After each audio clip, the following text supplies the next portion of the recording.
Сәлем қымбатты достар. Бізде мынандай екі есеп берген екен. Анық төсі арқылы өтетін. Және де мына 2 минус 3, бұны бүйтіп жазуға болады, иә. 2 минус 3 1 деген векторге параллель болатын түзудің теңдеуін жазу керек. Вектор көзінде түзудің векторлық теңдеуін жазу керек. Яғни осы ережеге салатын болсақ, біздің бұл есебіміз өте қарапайым. Нүктеміз ол 1, 2, 5 қосылған лямбда көбейтілген бағыттауыш 2 минус 3, 1. Екінші есепте түзудің векторлық теңдеуі берілген. Осы векторлық теңдеуден бізге айтып тұр бірінші сұрақ direction of the line дейді. Яғни осы түзудің бағыттаушы векторын анықтаңыз дейді. Бағыттаушы векторы тетаның қасындағы жазылған вектор, ол бізде бағыттаушы вектор. Яғни бағыттаушы вектор дей салайық. Direction вектор дейді, бүйте салуға болады.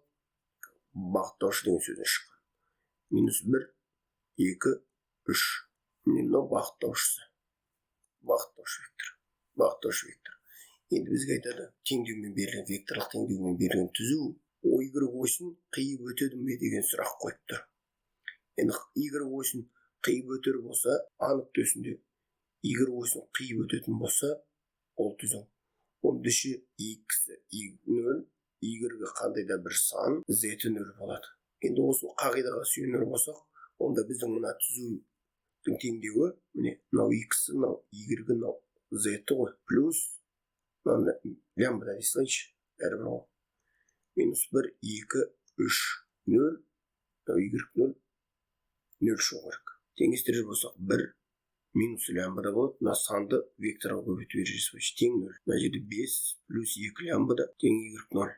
2 плюс 3 лямбда тең 0.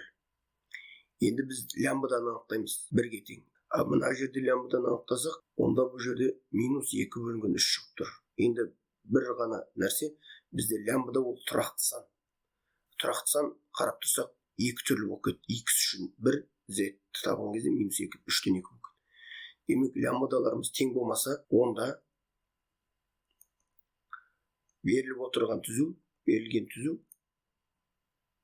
y осін қимайды. Міне, есебің жауабы осылай.